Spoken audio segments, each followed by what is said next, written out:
ನಮಸ್ಕಾರ. ವಿಶೇಷ ಕಾರ್ಯಕ್ರಮಕ್ಕೆ ಸ್ವಾಗತ.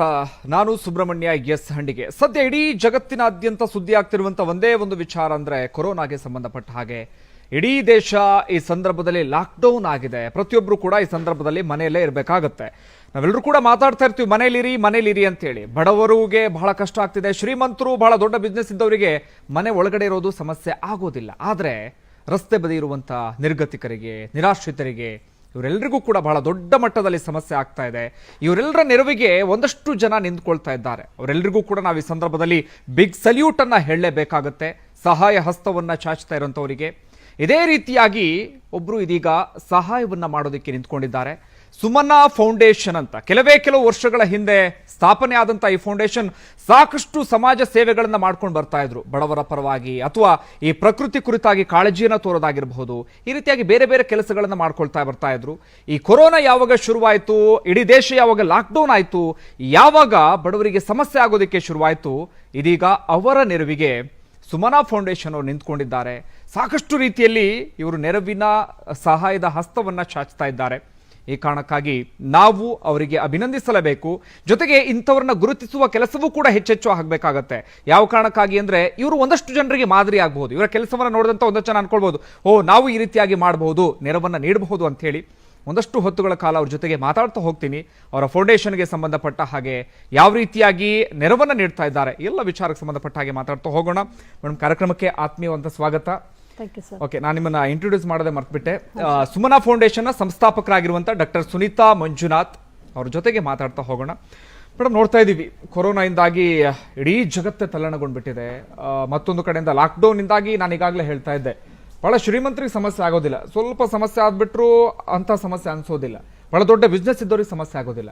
ಬಟ್ ನಮ್ಮೆಲ್ಲರ ತಲೆಯಲ್ಲಿ ಓಡುವಂತ ಒಂದೇ ಪ್ರಶ್ನೆ ಅಂದ್ರೆ, ರಸ್ತೆ ಬದಿ ಇರುವಂತ ನಿರ್ಗತಿಕರ ಕಥೆ ಏನು, ನಿರಾಶ್ರಿತರ ಕಥೆ ಏನು, ಅಥವಾ ಹೊತ್ತಿನ ತುತ್ತಿಗೂ ಪರದಾಡ್ತಾ ಇರ್ತಾರಲ್ಲ, ಅವತ್ತು ಕೂಲಿಗೆ ಹೋದ್ರೆ ಮಾತ್ರ ನನಗೆ ಇವತ್ತು ಹೊಟ್ಟೆ ತುಂಬುತ್ತೆ ಅಂತಾರಲ್ಲ, ಅಂತವರ ಪರಿಸ್ಥಿತಿ ಏನು ಅಂತ ನಾವೆಲ್ಲರೂ ಕೂಡ ಯೋಚನೆ ಮಾಡ್ತಾ ಇದ್ವಿ. ನೀವು ಕೂಡ ನಾನು ಅನ್ಕೊಳ್ತೀನಿ ಅದೇ ರೀತಿಯಾಗಿ ಯೋಚನೆ ಮಾಡಿ ನೆರವಿನ ಹಸ್ತವನ್ನ ಚಾಚ್ತಾ ಇದ್ದೀರಿ ಅಂತ ಹೇಳಿ. ಆರಂಭದಲ್ಲಿ ಏನ್ ಅನಿಸ್ತು, ಈ ರೀತಿಯಾಗಿ ಲಾಕ್ಡೌನ್ ಆದ ಸಂದರ್ಭದಲ್ಲಿ ಯಾವ ರೀತಿಯಾಗಿ ಸಹಾಯ ಮಾಡಬೇಕು ಅಂತ ನಿಮ್ಗೆ ಅನಿಸ್ತು ಅಂತ? ಸರ್, ಕೊರೋನಾ ಸ್ಟಾರ್ಟ್ ಆದಾಗ ಲಾಕ್ಡೌನ್ ಅಂತ ಆದಾಗ ಎಲ್ಲರೂ ಸಹ ಭಯಪಟ್ರು. ಒಂದಿನ ತಾನೇ ಪರವಾಗಿಲ್ಲ ಅಂತ ಒಂದು ಫಸ್ಟ್ ಅನಿಸ್ತು. ಅದಾದ್ಮೇಲೆ ಕಂಟಿನ್ಯೂಸ್ ಆಗಿ ಏನಿದೆ ಅಂತ ಅಂದಾಗ, ಎಸ್ಪೆಷಲಿ ಅವತ್ತಿನ ಕೆಲಸವನ್ನ ಅವಲಂಬಿತ ಆಗಿ ಅವತ್ತು ಊಟ ಮಾಡುವಂತ ಜನರ ಸ್ಥಿತಿ ನೋಡಿದಾಗ ನಿಜವಾಗ್ಲೂ ಬೇಜಾರಾಯಿತು. ಹಾಗಾಗಿ ನಮ್ಮ ಸುಮನಾ ಫೌಂಡೇಶನ್, ಸುಂದರ ಮನಸ್ಸಿನ ನಾಗರಿಕರ ಒಂದು ಫೌಂಡೇಶನ್ ಏನ್ ಮಾಡ್ತು, ಪ್ರತಿಯೊಬ್ಬರಿಗೂ ಯಾರಿಗೆ ಅವಶ್ಯಕತೆ ಇದೆ ಅಂತವ್ರಿಗೆ ಊಟವನ್ನ ಪ್ರತಿನಿತ್ಯ ನಾವು ಸುಮಾರು 800ರಿಂದ 1000 ಜನಕ್ಕೆ ಊಟ ತಲುಪಿಸುವಂತಹ ಕೆಲಸವನ್ನ ಮಾಡುವಂಥದ್ದು. ಜೊತೆಗೆ ಊಟ ಒಂದು ಯಾರಿಗೋ ಒಬ್ಬರಿಗೆ ಕೊಡ್ಬೋದು, ಆದ್ರೆ ಆರ್ಥಿಕವಾಗಿ ಹಿಂದುಳಿದಂತ ಕುಟುಂಬಗಳಿಗೆ ಬೇಕಾಗಿರುವಂತದ್ದು ಅವರ ಮನೆಗೆ ಒಂದು ರೇಷನ್ ಕಿಟ್ ಅನ್ನ ಕೊಡಬೇಕು ಅಂತ ಹೇಳಿ. ಹಾಗಾಗಿ ಸುಮನಾ ಫೌಂಡೇಶನ್ ಅಂದ್ರೆ ಸುಮಾರು 4000 ಕುಟುಂಬಗಳನ್ನ, ಅಂದ್ರೆ ನಾವು ಒಂದು ಸರ್ವೆ ಮಾಡ್ಕೊಂಡ್ವಿ, ನಮ್ಮ ತಂಡದ ವತಿಯಿಂದ ಸರ್ವೆ ಮಾಡ್ಕೊಂಡ್ವಿ. ಸುಮಾರು 4000 ಕುಟುಂಬದವರಿಗೆ ನಾವು ಒಂದು ರೇಷನ್ ಕಿಟ್ ಅನ್ನ ಕೊಟ್ವಿ. ಆ ರೇಷನ್ ಕಿಟ್ ಅಲ್ಲಿ ಹೇಗಿತ್ತು ಅಂದ್ರೆ, ಒಂದು ಸಾಮಾನ್ಯ ಕುಟುಂಬದವರು ಒಂದು ಊಟ ಮಾಡ್ಬೇಕಾದ್ರೆ ಮೇನ್ ಬೇಕಾಗಿರುವಂತದ್ದು ಅಕ್ಕಿ, ಎಣ್ಣೆ, ತೊಗರಿಬೇಳೆ ಮತ್ತೆ ಈ ರೀತಿಯ ಒಂದು ಪದಾರ್ಥಗಳು, ಮತ್ತೆ ಸಾಬೂನು, ಆ ರೀತಿ. ಸೊ ಒಂದು ಕುಟುಂಬಕ್ಕೆ ಏನ್ ಬೇಕು ಆ ಎಲ್ಲಾ ಒಂದು ವಸ್ತುಗಳನ್ನ ಕೊಡುವಂತಹ ಒಂದು ಕೆಲಸವನ್ನ ಸ್ಟಾರ್ಟ್ ಮಾಡಿದ್ವಿ. ಸ್ಟಾರ್ಟಿಂಗ್ ಅಲ್ಲಿ ಒಂದ್ ಸ್ವಲ್ಪ ಭಯ ಇತ್ತು, ಯಾಕೆಂದ್ರೆ ಕೊರೋನಾ ಅಂತಾಗ ಎಲ್ಲರಿಗೂ ಆಚೆ ಬರೋದಕ್ಕೆ ಭಯ ಆಗುತ್ತೆ. ಬಟ್ ಎಲ್ಲರೂ ಅದೇ ತರ ಯೋಚನೆ ಮಾಡಿದ್ರೆ, ಯಾಕಂದ್ರೆ ಇವತ್ತು ನಾವು ನೋಡ್ತೀವಿ ವೈದ್ಯರು ಇರ್ಬೋದು, ತಮ್ಮ ಮಾಧ್ಯಮ ಲೋಕದವರು ಇರ್ಬೋದು, ಮತ್ತೆ ಪೊಲೀಸ್ ಸಿಬ್ಬಂದಿ, ಪೌರ ಕಾರ್ಮಿಕರು ಎಲ್ಲರೂ ಸಹ ಇವತ್ತು ತಮ್ಮ ಪ್ರಾಣವನ್ನ ಲೆಕ್ಕಿಸದೆ ಕೆಲಸ ಮಾಡ್ತಿರ್ಬೇಕಾದ್ರೆ, ಒಬ್ಬ ನಾಗರಿಕರಾಗಿ ನಾವು ಸಹ ಸಮಾಜಕ್ಕೆ ಏನಾದ್ರೂ ಒಂದು ಮಾಡಬೇಕು ಅನ್ನುವಂತ ದೃಷ್ಟಿಯಿಂದ ಹೊರಗಡೆ ಬಂದು ಕೆಲಸವನ್ನ ಮಾಡಿದ್ವಿ. ಅದೇ ಪ್ರಶ್ನೆ ನಿಮ್ ಮುಂದೆ ಇಡಬೇಕು ಅಂತ ಇದೆ. ಜೊತೆಗೆ ನಿಮ್ಮ ಫೌಂಡೇಶನ್ ಬಗ್ಗೆ ಕೂಡ ಸಾಕಷ್ಟು ವಿಚಾರ ಮಾತಾಡಬೇಕು. ನಾನು ಮುಂದಿನ ಹಂತದಲ್ಲಿ ಮಾತಾಡ್ತಾ ಹೋಗ್ತೀನಿ. ಮೊದಲಿಗೆ ನೀವು ಈ ಕೆಲಸ ಮಾಡ್ತಾ ಇದ್ದೀರಲ್ಲ, 4000 ಜನರಿಗೆ ಸಹಾಯದ ಹಸ್ತವನ್ನ ಚಾಚ್ತಾ ಇದ್ದೀರಲ್ಲ, ಅದಕ್ಕೆ ನಿಮ್ಗೆ ಅಭಿನಂದನೆ, ಚಪ್ಪಾಳೆ ಮೊದಲಿಗೆ. ಜೊತೆಗೆ ನಾನು ಅದೇ ಪ್ರಶ್ನೆ ನಿಮ್ಮ ಮುಂದೆ ಇಡ್ತಾ ಹೋಗ್ತೀನಿ. ತುಂಬಾ ಜನ ಭಯ ಪಡ್ತಾ ಇದ್ದಾರೆ ಕೊರೋನಾಗೆ ಸಂಬಂಧಪಟ್ಟ ಹಾಗೆ. ನಾವೆಲ್ಲರೂ ಕೂಡ ಮನೆ ಒಳಗಡೆ ಇರಬೇಕು, ಸದ್ಯ ಮನೆ ಒಳಗಡೆ ಇದ್ದೀವಿ. ತುಂಬಾ ಜನ ಹೊರಗಡೆ ಹೋಗೋದಿಕ್ಕೆ ಆತಂಕಕ್ಕೀಡಾಗ್ತಿದ್ದಾರೆ. ಹೊರಗಡೆ ಹೋದ್ರೆ ಏನಾಗ್ಬಿಡುತ್ತೋ, ನಮಗೂ ಕೂಡ ಕೊರೋನಾ ಬರಬಹುದು ಅಂತ ಹೇಳಿ ಒಂದಷ್ಟು ಜನರಿಗೆ ಸಹಾಯ ಮಾಡಬೇಕು ಅನ್ನುವಂತ ಮನಸ್ಸಿರುತ್ತೆ. ಬಟ್ ಹೊರಗಡೆ ಹೋಗಿ ಹೇಗೆ ಸಹಾಯ ಮಾಡೋದು, ನಮಗೇನಾದ್ರೂ ಕೊರೋನಾ ಬಂದ್ಬಿಟ್ರೆ ಏನ್ ಮಾಡೋದು ಅಂತ ಹೇಳಿ ನಿಮ್ಗೆ ಆತರ ಯೋಚನೆ ಬರ್ಲಿಲ್ವಾ? ನಾವೆಲ್ಲರೂ ಕೂಡ ಹೊರಗಡೆ ಹೋದಾಗ ಎಷ್ಟೋ ಜನರ ಸಂಪರ್ಕಕ್ಕೆ ಬರ್ತೀವಿ, ಎಲ್ಲೆಲ್ಲೋ ಹೋಗ್ಬೇಕಾಗತ್ತೆ, ಸಮಸ್ಯೆ ಆದ್ರೆ ಹೇಗೆ ಅಂತ ಹೇಳಿ. ಖಂಡಿತ ಇಲ್ಲ ಸರ್. ಯಾಕೆಂದ್ರೆ ಪ್ರತಿಯೊಬ್ಬರಿಗೂ ಸಹ ಪ್ರಾಣ ಭಯ ಅಂತೂ ಇದ್ದೇ ಇರುತ್ತೆ. ಆದ್ರೆ ಮುನ್ನೆಚ್ಚರಿಕೆ ಕ್ರಮಗಳನ್ನ ತಗೊಂಡು, ಯಾಕೆಂದ್ರೆ ಇವತ್ತು ತಾವುಗಳೆಲ್ಲ ಕೆಲಸ ಮಾಡ್ಬೇಕಾದ್ರೆ ನಾವೊಂದು ಆಚೆ ಹೋದಾಗ ಗ್ಲೌಸ್ ಹಾಕೊಳ್ಳುವಂಥದ್ದು, ಮಾಸ್ಕ್ ನ ಹಾಕೊಳ್ಳುವಂಥದ್ದು, ಸ್ಯಾನಿಟೈಸರ್ ಯೂಸ್ ಮಾಡುವಂಥದ್ದು, ಜೊತೆಗೆ ಆ ಒಂದು ಸಾಮಾಜಿಕ ಅಂತರವನ್ನ ಕಾಯ್ದುಕೊಂಡು ಇಷ್ಟೆಲ್ಲ ಮಾಡಿ ನಾವು ಮಾಡಿದ್ದು, ಅದನ್ನ ಮೀರಿ ಇದ್ ಮಾಡೋದಕ್ಕೆ ಸಾಧ್ಯ ಇಲ್ಲ ಸರ್. ಹೌದೌದು. ನಾನು ಇನ್ನೊಂದು ಪ್ರಶ್ನೆ ಏನಪ್ಪಾ ಅಂದ್ರೆ, ಹೊರಗಡೆ ಹೋದಂತ ಸಂದರ್ಭದಲ್ಲಿ ನೀವು ಬಹಳ ಜನರನ್ನ ನೋಡ್ತಾ ಇರ್ತೀರಿ, ಎಂತೆಂಥ ಪರಿಸ್ಥಿತಿಗಳನ್ನೆಲ್ಲ ನೋಡಿದ್ರಿ ಅಂತ ಹೇಳಿ, ಅವ್ರಿಗೆ ಸಂಬಂಧಪಟ್ಟ ಹಾಗೆ ಏನೇನು ಸಮಸ್ಯೆಗಳನ್ನು ಫೇಸ್ ಮಾಡ್ತಾ ಇದ್ರು ಜನ, ನೀವು ಹೋದಾಗ ಏನು ಮಾತಾಡ್ತಾ ಇದ್ರು ಅಂತ ಅವರು? ಸರ್, ನಾವು ಸುಮಾರು ಭಾಗಗಳಿಗೆ ಹೋಗಿದ್ವಿ. ನಾವು ಎಸ್ಪೆಷಲಿ ನಾವು ಸಂಜಯ್ ನಗರಲ್ಲಿರೋದು ರಾಧಾಕೃಷ್ಣ ವಾರ್ಡ್ 80 ಅಂಡ್ ಮತ್ತೆ 19 ನಾವು ಈ ಒಂದು ಕೆಲಸಗಳು ಜಾಸ್ತಿ ಮಾಡ್ತಿದ್ವಿ. ಇದನ್ನ ಹೊರತುಪಡಿಸಿ ಕೆಲವರು ನಮ್ಮ ಸೋಷಿಯಲ್ ಮೀಡಿಯಾದಲ್ಲಿ ಕೆಲವರು ಮೆಸೇಜ್ ಅನ್ನು ಹಾಕ್ತಾ ಇದ್ರು.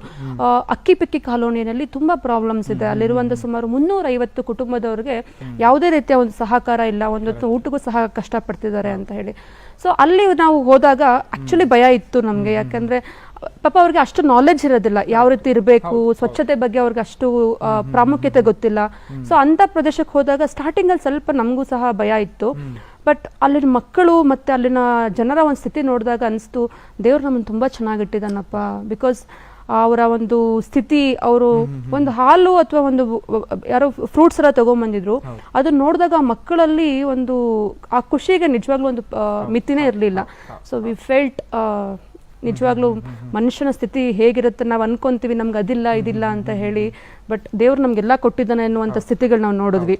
ನನ್ಗನ್ಸುತ್ತೆ ನೀವು ಊಟ ಕೊಡ್ತಾ ಇದ್ದ ಹಾಗೆ ಅವ್ರ ಮುಖದಲ್ಲಿ ಒಂದು ಭಾವನೆ ಬರುತ್ತಲ್ಲ, ಭಾವನೆ, ಖಂಡಿತ ಜೀವನ ಸಾರ್ಥಕತೆ ಅನ್ಸುತ್ತೆ. ಖಂಡಿತ ಸರ್. ಊಟ ಇರ್ಬೋದು, ರೇಷನ್ ಇರ್ಬೋದು, ಮತ್ತೆ ತರಕಾರಿಗಳಿರ್ಬೋದು, ಪ್ರತಿಯೊಂದು ಕೊಟ್ಟಾಗ, ಯಾಕಂದ್ರೆ ಹೊಟ್ಟೆ ತುಂಬಿದಾಗ ಊಟ ಕೊಟ್ಟಾಗ ನಮ್ಗೆ ಅದರ ಬೆಲೆ ಗೊತ್ತಾಗೋದಿಲ್ಲ ಸರ್. ಇಷ್ಟೇ ತಾನೇ ಅನ್ಸುತ್ತೆ. ಅವಾಗ ನಾವು ರುಚಿನ ಜಾಸ್ತಿ ಎಕ್ಸ್ಪೆಕ್ಟ್ ಮಾಡ್ತೀವಿ, ಮತ್ತೆ ನಮ್ಗೆ ವೆರೈಟೀಸ್ ಬೇರೆ ಬೇಕು ಅಂತ ಹೇಳ್ತೀವಿ. ಆದ್ರೆ ನಿಜವಾಗ್ಲೂ ಯಾರಿಗೆ ಅವಶ್ಯಕತೆ ಇದೆ ಅಂತವ್ರಿಗೆ ನಾವು ಪ್ರೀತಿಯಿಂದ ಕೆಲಸ ಮಾಡೋದು, ಕೆಲಸದಲ್ಲೂ ನನ್ನ ಒಂದು ರೀತಿಯಲ್ಲಿ ಎರಡು ತರ ಕೆಲಸ, ಜಸ್ಟ್ ತೋರಿಕೆ ಕೆಲಸ ಮಾಡೋದು ಒಂದು ರೀತಿ ಆದ್ರೆ, ಮನಸ್ಸಾರೆ ಒಂದು ಆತ್ಮತೃಪ್ತಿಗೋಸ್ಕರ ಒಳ್ಳೆ ಮನಸ್ಸಿಂದ ಕೆಲಸ ಮಾಡೋದು ಬೇರೆ ರೀತಿ. ಸೊ ನೀವು ಒಳ್ಳೆ ಮನಸ್ಸಿಂದ ಪ್ರೀತಿಯಿಂದ ಅವ್ರಿಗೆ ರೀಚ್ ಮಾಡಿಸಿದಾಗ ಅವರು ನಿಜವಾಗ್ಲೂ ಆ ಲವ್ ಅಂಡ್ ಅಫೆಕ್ಷನ್ ತುಂಬಾ ಇಷ್ಟಪಡ್ತಾರೆ. ಸೊ ಆ ರೀತಿಯ ಎಕ್ಸ್ಪೀರಿಯನ್ಸ್ ನಮ್ಮ ತಂಡಕ್ಕೆ ಸುಮಾರು ಕಡೆ ಆ ರೀತಿ ಆಯ್ತು. ಹೌದು. ಮತ್ತೊಂದು, ನಮ್ಮ ಜನ ಬಹಳ ಸ್ವಾಭಿಮಾನಿಗಳು. ಕೆಲಸ ಇದ್ದಂತ ಸಂದರ್ಭದಲ್ಲಿ ಯಾರ ಹತ್ರನೂ ಕೂಡ ಅವ್ರು ಕೈ ಚಾಚೋದಿಲ್ಲ. ಕೆಲಸಕ್ಕೆ ಹೋಗ್ತಾರೆ, ಅವತ್ತಿನ ದುಡಿಮೆಯನ್ನ ದುಡಿತಾರೆ, ಒಂದಷ್ಟು ಸಂಬಳ ಬರುತ್ತೆ, ಅದರಿಂದ ಅವ್ರ ಹೊಟ್ಟೆ ತುಂಬಿಸ್ಕೊಳ್ತಾರೆ. ಬಟ್ ಈಗ ದುಡಿಮೆ ಇಲ್ಲ, ಎಲ್ಲಾದ್ರೂ ಹೋಗೋಣ ಅಂದ್ರೆ ಎಲ್ಲೂ ಕೂಡ ದುಡಿಮೆ ಕೆಲಸ ಸಿಗೋದಿಲ್ಲ, ಯಾಕಂದ್ರೆ ಇಡೀ ದೇಶ ಲಾಕ್ಡೌನ್ ಆಗಿದೆ. ಸೊ ನೀವು ಹೋದಂತ ಸಂದರ್ಭದಲ್ಲಿ ಏನೇನು ಕಷ್ಟಗಳನ್ನ ಹೇಳ್ಕೊಳ್ತಾ ಇದ್ರು ಜನ ಅಂತ? ಸರ್, ಕೆಲವು ಕಡೆ ನಮ್ಗೆ ರೇಷನ್ ಸರಿಯಾಗಿ ಸಿಗ್ತಿಲ್ಲ. ನಮ್ಗೆ ಕೆಲವ್ರಿಗೆ ಈಗ ಪಡಿತರ ಚೀಟಿ ಇರುತ್ತೆ, ಸೊ ಆ ಪಡಿತರ ಚೀಟಿನೂ ಸರಿಯಾಗಿ ಸಿಗ್ತಿಲ್ಲ ಅನ್ನುವಂಥದ್ದು ಒಂದು ಕಡೆ. ಇನ್ನೊಂದು ಕೆಳಗಡೆ ಪಾಪ ಎಲ್ಲರನ್ನೂ ಬೈಕೊಂತರಿಸಿ ಅವ್ರು ಲಾಕ್ಡೌನ್ ಯಾಕೆ ಮಾಡಿದ್ದಾರೆ, ನಮ್ಮ ಒಳ್ಳೇದಕ್ಕೆ ಅನ್ನೋದನ್ನ ಮರೆತು ಕೆಲವರು ಈ ತರ ಮಾಡ್ಬಿಟ್ಟಿದ್ದಾರೆ ಸರ್ಕಾರಗಳು, ನಾವೆಲ್ಲಿ ಹೋಗ್ಬೇಕು ಬಡವರು, ಅದೇ ಸರ್, ದಟ್ಸ್ ವಾಟ್, ಆ ರೀತಿಯ ಒಂದು ಇದನ್ನ ಮಾತಾಡೋಂಥದ್ದು. ಮತ್ತೆ ಇದೆಲ್ಲ ಏನಾಗುತ್ತಪ್ಪ, ನಾವು ಹೋದ್ರೆ ಹೋಗ್ತೀವಿ, ನಾವು ಕೆಲಸ ಮಾಡ್ತೀವಿ, ನಮ್ ಕಷ್ಟ ನಾವೇ ತೀರಿಸ್ಕೊಬೇಕು ಅನ್ನುವಂತ ಮಾತಾಡುವಂತ ರೀತಿ. There is n number of the people. ಒಬ್ಬೊಬ್ಬರ ಆಲೋಚನೆ ಮತ್ತೆ ಮಾತುಗಳು ಸಹ ಬೇರೆ ಬೇರೆ ಆಗಿದೆ. ಜೊತೆಗೆ ಐ ಥಿಂಕ್ ಅವೇರ್ನೆಸ್ ಮೂಡಿಸೋ ಕೆಲಸವನ್ನು ಮಾಡ್ತಾ ಇದ್ದೀರಾ ಅನ್ಕೊಳ್ತೀನಿ ನಾನು. ಖಂಡಿತ ಸರ್. ನಮ್ಮಲ್ಲಿ ಜನರಿಗೆ, ಅಂತಹ ಜಾಗದಲ್ಲಿ ಇರುವಂತಹ ಜನರಿಗೆ ಅವೇರ್ನೆಸ್ ಇರೋದಿಲ್ಲ. ನಾವ್ ಯಾವ ಕಾರಣಕ್ಕಾಗಿ ಮನೆ ಒಳಗಡೆ ಇರಬೇಕು, ಮನೆ ಒಳಗೆ ಇದ್ದಂತ ಸಂದರ್ಭದಲ್ಲಿ ಏನೇನ್ ಮಾಡ್ಬೇಕಾಗತ್ತೆ ಏನು ಕೂಡ ಇರೋದಿಲ್ಲ. ಅವರು ಒಂದಷ್ಟು ಕಡೆಗಳಲ್ಲಿ ಆರಾಮಾಗಿ ಓಡಾಡ್ಕೊಂಡಿರ್ತಾರೆ, ಏನ್ ಮಾಡ್ಬೇಕು ಅದು ಯಾವ್ದು ಕೂಡ ಗೊತ್ತಿರೋದಿಲ್ಲ. ಐ ಥಿಂಕ್ ನೀವು ಅವರಲ್ಲಿ ಜಾಗೃತಿ ಮೂಡಿಸೋ ಕೆಲಸನೂ ಮಾಡ್ತಾ ಇದ್ದೀರಾ. ಖಂಡಿತ ಸರ್. ಸ್ಟಾರ್ಟಿಂಗ್ ಡೇಸ್ ಅಲ್ಲಿ ಏನಾಯ್ತು, ಇವಾಗ ಜನಗಳಿಗೆ ಆ ಒಂದು ಅವೇರ್ನೆಸ್ ಬಂದಿದೆ. ಯಾಕೆಂದ್ರೆ ತಮ್ಮ ಮಾಧ್ಯಮಗಳ ಮುಖಾಂತರ ಮತ್ತೆ ಪೇಪರ್ ಮತ್ತೆ ಜನಗಳು ಹೇಳಿ ಅದೇನಾಗುತ್ತೆ, ಸ್ವಲ್ಪ ದಿನ ಆದ್ಮೇಲೆ ಅವರಲ್ಲಿ ಕೊರೋನಾ ಅಂದ್ರೆ ಏನು, ಅದರಿಂದ ಏನ್ ಸೈಡ್ ಎಫೆಕ್ಟ್ ಆಗುತ್ತೆ ಅಂತ ಗೊತ್ತಾಗಿದೆ. ಆದ್ರೆ ಸ್ಟಾರ್ಟಿಂಗ್ ಅಲ್ಲಿ ಏನಾಗಿತ್ತು, ಕೊರೋನಾ ಅಂದ್ರೆ ಅದು ಮಹಾಮಾರಿ ಅನ್ನುವಂಥದ್ದು ಕೆಲವರು ಗೊತ್ತಿದ್ರೆ, ಇನ್ನ ಕೆಲವರು ಅದನ್ನ ತುಂಬಾ ಉದಾಸೀನತೆಯಲ್ಲಿ ಕಾಣದಿತ್ತು. ಹಾಗಾಗಿ ನಾವು ಒಂದು ಸುಮಾರು 10 ರಿಂದ 15 ದಿನಗಳ ಒಂದು ಕ್ಯಾಂಪ್ ಅನ್ನ ಹಾಕೊಂಡು ಕೊರೋನಾದಿಂದ ಏನೇನು ಯಾವ ರೀತಿ ನಾವು ಸುರಕ್ಷಿತವಾಗಿರ್ಬೇಕು, ಯಾಕೆ ನಾವು ಸೋಷಿಯಲ್ ಡಿಸ್ಟೆನ್ಸ್ ನ ಮೇಂಟೈನ್ ಮಾಡಬೇಕು, ಮತ್ತೆ ಕೈನ ಪದೇ ತೊಳಿಬೇಕು, ಸ್ಯಾನಿಟೈಸರ್ ನ ಯೂಸ್ ಮಾಡಬೇಕು, ಮಾಸ್ಕ್ ನ ಯೂಸ್ ಮಾಡಬೇಕು, ಮತ್ತೆ ನಮ್ಮೊಬ್ಬರಿಗೆ ಬಂದ್ರೆ ಪರವಾಗಿಲ್ಲ, ನನಗೇನಾದ್ರೂ ಪರವಾಗಿಲ್ಲ ಅಂತ ಮಾತಾಡುವಂತಷ್ಟು ಜನ ಇರ್ತಾರೆ. ಆದ್ರೆ ನಮ್ಮಿಂದ ನಾವ್ ಎಷ್ಟು ಜನನ ಹಾಳು ಮಾಡ್ತೀವಿ, ನಾವು ಸಾಯೋ ಜೊತೆಗೆ ಇನ್ನೊಬ್ಬರನ್ನು ಸಹ ಸಾಯಿಸ್ತೀವಿ ಅನ್ನುವಂಥದ್ದನ್ನ ತಿಳಿಸಿ ಹೇಳಿದಾಗ ಅವ್ರು ಅರ್ಥ ಮಾಡ್ಕೊಂಡ್ರು.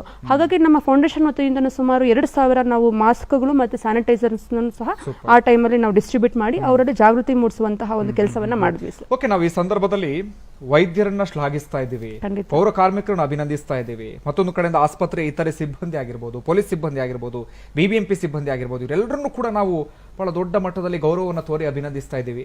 ಈ ಸಂದರ್ಭದಲ್ಲಿ ನೀವು ಕೂಡ ಬೀದಿಗಿಳಿದು ಅವರೆಲ್ಲರಿಗೂ ಕೂಡ ಸಹಾಯ ಹಸ್ತವನ್ನ ಚಾಚ್ತಾ ಇದ್ದೀರಾ. ನಿಮಗೂ ಕೂಡ ನಾವು ಈ ಸಂದರ್ಭದಲ್ಲಿ ಅಭಿನಂದಿಸಬೇಕಾಗತ್ತೆ. ಜೊತೆಗೆ ನಿಮ್ಮನ್ನು ಕೊರೋನಾ ವಾರಿಯರ್ಸ್ ಅಂದ್ರೂ ಕೂಡ ತಪ್ಪಾಗೋದಿಲ್ಲ ಅನ್ಕೊಳ್ತೀನಿ ನಾನು. ಓಕೆ, ಇನ್ನೊಂದು ವಿಚಾರ ಅಂದ್ರೆ ನಾನು ಹಾಗೆ ನಿಮ್ಮ ಫೌಂಡೇಶನ್ಗೆ ಸಂಬಂಧಪಟ್ಟ ಹಾಗೆ ಬರ್ತೀನಿ.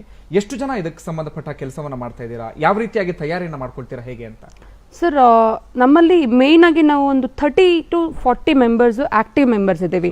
ಅದರಲ್ಲಿ ಎಲ್ಲಾ ಫೀಲ್ಡ್ ಅಲ್ಲಿ ಇರುವಂತರು, ಕೆಲವರು ಇಂಜಿನಿಯರ್ಸ್ ಇದ್ದಾರೆ, ಕೆಲವರು MSW ಮಾಡ್ಕೊಂಡು ಆರ್ಟಿಸ್ಟ್ ಇದ್ದಾರೆ, ಕೆಲವರು ಪ್ರೊಫೆಸರ್ಸ್ ಇದ್ದಾರೆ. ಸೊ ಡಿಫ್ರೆಂಟ್ ಫೀಲ್ಡ್ ಅಲ್ಲಿ ಕೆಲಸ ಮಾಡುವಂತರು. ಅದರಲ್ಲೂ ನಾನು ಐ ಹ್ಯಾವ್ ಟು ಟೇಕ್ ಕೆಲವ್ರ ನೇಮ್ ಅಂತೂ ನಾನು ತಗೊಳ್ಳೇಬೇಕು. ಯಾಕೆಂದ್ರೆ ವಿದ್ಯಾಪ್ರಕಾಶ್, ಸಿಂಧು ಗೌಡ, ನಿಶಿತಾ ಅರ್ಜುನ್, ಬೈರೇಗೌಡ, ಅರ್ಜುನ್, ಮತ್ತೆ ಮಂಜುನಾಥ್ ಅವರು, ರಾಧಮ್ಮ ಕೃಷ್ಣಪ್ಪ ಅವರು, ಮತ್ತೆ ನಾಗರಾಜ್ ಅವರು 24/7 ಒಂದು ಸಾಥನ್ನ ಕೊಟ್ಟು ಈ ಒಂದು ಕೆಲಸ ಎಲ್ಲ ಕೆಲಸಕ್ಕೂ ಸಹ ಯಾವುದಕ್ಕೂ ಇಲ್ಲ ಅನ್ನೋದಿಲ್ಲ, ಎಲ್ಲದಕ್ಕೂ ಸಹ ಮಾಡಬೇಕು ಅಂತ ಹೇಳಿ ಮುಂಚೆನೆ ಹೇಳ್ತಾರೆ ಸರ್. ಯಾವ ರೀತಿಯಾಗಿ ಇದಕ್ಕೆ ಸಿದ್ಧತೆ ಎಲ್ಲ ಯಾವ ರೀತಿಯಾಗಿ ಮಾಡ್ಕೊಳ್ತೀರಾ, ಹೇಗೆ? ಸರ್, ನಮ್ಮಲ್ಲಿ ಫಸ್ಟ್ ಹೇಗಿತ್ತು ಅಂದ್ರೆ ನಾವು 7 years ಬ್ಯಾಕ್ ನಾವು ಒಂದು ಇದನ್ನ ಸ್ಟಾರ್ಟ್ ಮಾಡಿದ್ವಿ. ಪ್ರಾರಂಭದ ದಿನಗಳಲ್ಲಿ ನಾವು ಸ್ವಚ್ಛ ಭಾರತ ಸುಂದರ ನಗರ ಅಭಿಯಾನ ಅಂತ ಮಾಡ್ಕೊಂಡ್ವಿ. ಅದ್ರಲ್ಲಿ ಹೇಗೆ ಅಂದ್ರೆ ನಮ್ಗೆ ನಗರದ ಸುಮಾರು 120ಕ್ಕೂ ಹೆಚ್ಚು ಪ್ರದೇಶಗಳಲ್ಲಿ ನಾವೇನ್ ಮಾಡಿದ್ವಿ, ಎಲ್ಲೆಲ್ಲಿ ಒಂದು ಗಲೀಜಾಗಿರುವಂತಹ ಕೊಳಚೆ ಪ್ರದೇಶಗಳಿದೆ ಆ ಪ್ರದೇಶಗಳನ್ನ ಗುರುತಿಸಿ ನಮ್ಮ ತಂಡ ಅಲ್ಲಿ ಹೋಗಿ ನಾವು ಸುಂದರವಾದಂತಹ ಒಂದು ಪೇಂಟ್ ಕೊಟ್ಟು ಅದನ್ನ ಕ್ಲೀನ್ ಮಾಡಿ, ಅದಾದ್ಮೇಲೆ ಅದರಲ್ಲಿ ವರ್ಲಿ ಪೇಂಟಿಂಗ್, ನಮ್ಮಲ್ಲಿ ವಿದ್ಯಾಪ್ರಕಾಶ್ ಅಂತ she is a good artist, so ಅದರಲ್ಲಿ ವರ್ಲಿ ಪೇಂಟಿಂಗ್ ಮಾಡ್ತಿರೋಂಥದ್ದು. ಅದಾದ್ಮೇಲೆ ಸಮಾಜಕ್ಕೆ ಏನು ಒಂದು ಉತ್ತಮ ಸಂದೇಶಗಳು ಬೇಕು, ಯಾಕಂದ್ರೆ ಡೈಲಿ ಆ ರೋಡಲ್ಲಿ ಪಾಸ್ ಆಗ್ಬೇಕಾದ್ರೆ ಆ ಮೆಸೇಜ್ಗಳನ್ನ ನೋಡಿದಾಗ ಅಟ್ಲೀಸ್ಟ್ ಕೆಲವರು ಜನ ಪರಿವರ್ತನೆ ಆಗುತ್ತೆ ಅನ್ನುವಂತಹ ಒಂದು ಕಾಳಜಿಯನ್ನು ಇಟ್ಕೊಂಡು ಮಾಡಿದ್ವಿ. ಸೊ ಸ್ಟಾರ್ಟಿಂಗ್ ಸ್ವಲ್ಪ ಇದು ಆಗುತ್ತಾ ಅನ್ಕೊಂಡ್ವಿ, but we got really good response. ಅದಾದ್ಮೇಲೆ ಸುಮಾರು ಕಾಲೇಜ್ ಸ್ಟೂಡೆಂಟ್ಸ್ ಎಲ್ಲ ವಾಲಂಟಿಯರ್ ಅಲ್ಲಿ ಒಂದು ಮೋರ್ ದೆನ್ 300 ಯೂತ್ಸ್ ಇರ್ಬೋದು, ನಾವು ಬಂದು ಜಾಯ್ನ್ ಆಗ್ತೀವಿ ಅಂತ ಹೇಳಿ ಕೆಲಸಕ್ಕೆ ಸಾಥನ್ನ ಕೊಟ್ರು. ಸೊ ಇದು ಒಂದು ಪ್ರಾರಂಭಿಕ ಹಂತ ಆಯ್ತು. ಇದಾದ್ಮೇಲೆ ಮತ್ತೆ ನಾವು ಏನಾದ್ರು ಇನಿಷಿಯೇಟಿವ್ ತಗೋಣ ಅಂತ ಅನ್ಕೊಂಡ್ವಿ. ಅದಾದ್ಮೇಲೆ ನಾವು ವಾಲ್ ಆಫ್ ಹ್ಯುಮ್ಯಾನಿಟಿ ಅಂತ ಮಾಡಿದ್ವಿ. ನಾನು ಅದ್ರ ಬಗ್ಗೆ ಮಾತಾಡ್ತಾ ಹೋಗ್ಬೇಕು. ನಿಮ್ಮ ಫೌಂಡೇಶನ್ ಬೇರೆ ಬೇರೆ ಕೆಲಸಗಳಿಗೆ ಸಂಬಂಧಪಟ್ಟಾಗಿ ಕೂಡ ಮಾತಾಡ್ತಾ ಹೋಗ್ಬೇಕು. ಒಟ್ಟಾರೆಯಾಗಿ ನಿಮ್ಮ ಕೆಲಸ ಒಂದಷ್ಟು ಜನರಿಗೆ ಮಾದರಿ ಆಗೋದಂತೂ ಖಚಿತ. ಇನ್ನಷ್ಟು ಮಾತಾಡ್ತಾ ಹೋಗೋಣ. ಓಕೆ, ಸುಮನಾ ಫೌಂಡೇಶನ್ ನ ಸಂಸ್ಥಾಪಕರು ಇವತ್ತು ನಮ್ಮ ಜೊತೆಗಿದ್ರು, ಸಾಕಷ್ಟು ವಿಚಾರಗಳನ್ನ ಮಾತಾಡ್ತಾ ಇದ್ರು. ನಾನೀಗಾಗಲೇ ಒಂದು ವಿಚಾರವನ್ನ ಹೇಳ್ತಾ ಇದ್ದೆ, ಒಂದಷ್ಟು ಜನರನ್ನು ನಾವು ಕೊರೋನಾ ವಾರಿಯರ್ಸ್ ಲಿಸ್ಟ್ಗೆ ಸೇರಿಸ್ತಾ ಹೋಗ್ತೀವಿ. ಒಂದು, ನಿಮ್ಮೆಲ್ಲರಿಗೂ ಕೂಡ ಗೊತ್ತಿರುವ ಹಾಗೆ ವೈದ್ಯರು, ಆಸ್ಪತ್ರೆಯ ಇತರೆ ಸಿಬ್ಬಂದಿ, ಬೆಳಗ್ಗೆ ಮುಂಚೆ ಬಂದು ನಮ್ಮ ನಗರವನ್ನು ಸ್ವಚ್ಛಗೊಳಿಸುವಂತಹ ಪೌರ ಕಾರ್ಮಿಕರು, ಹಗಲು ರಾತ್ರಿ ಕೆಲಸ ಮಾಡುವಂತಹ ಪೊಲೀಸ್ ಸಿಬ್ಬಂದಿ, ಇವರೆಲ್ಲರನ್ನೂ ಕೂಡ ಗೌರವಿಸ್ತಾ ಇದ್ದೀವಿ. ದೊಡ್ಡ ಮಟ್ಟದಲ್ಲಿ ಸಲ್ಯೂಟ್ ಅಂತ ಇದ್ದೀವಿ. ಜೊತೆಗೆ ಈ ನಿರ್ಗತಿಕರಿಗೆ, ನಿರಾಶ್ರಿತರಿಗೆ ಪರೋಕ್ಷವಾಗಿ ಪ್ರತ್ಯಕ್ಷವಾಗಿ ಯಾರ್ಯಾರು ಸಹಾಯ ಹಸ್ತವನ್ನ ಚಾಚ್ತಾ ಇದ್ದಾರೆ, ಯಾರ್ಯಾರು ಅವರ ನೆರವಿಗೆ ನಿಲ್ತಾ ಇದ್ದಾರೆ, ಇವರನ್ನು ಕೂಡ ನಾವು ಕೊರೋನಾ ವಾರಿಯರ್ಸ್ ಲಿಸ್ಟ್ಗೆ ಸೇರಿಸಬೇಕಾಗತ್ತೆ. ಅದರಲ್ಲಿ ಸುಮನಾ ಫೌಂಡೇಶನ್ ಕೂಡ ಒಂದು. ಜೊತೆಗೆ ಇನ್ನಷ್ಟು ಮಾತಾಡ್ತಾ ಹೋಗೋಣ ಅವರ ಫೌಂಡೇಶನ್ಗೆ ಸಂಬಂಧಪಟ್ಟಾಗ. ಅದಕ್ಕೂ ಮುನ್ನ ಚಿಕ್ಕದೊಂದು ಬ್ರೇಕ್.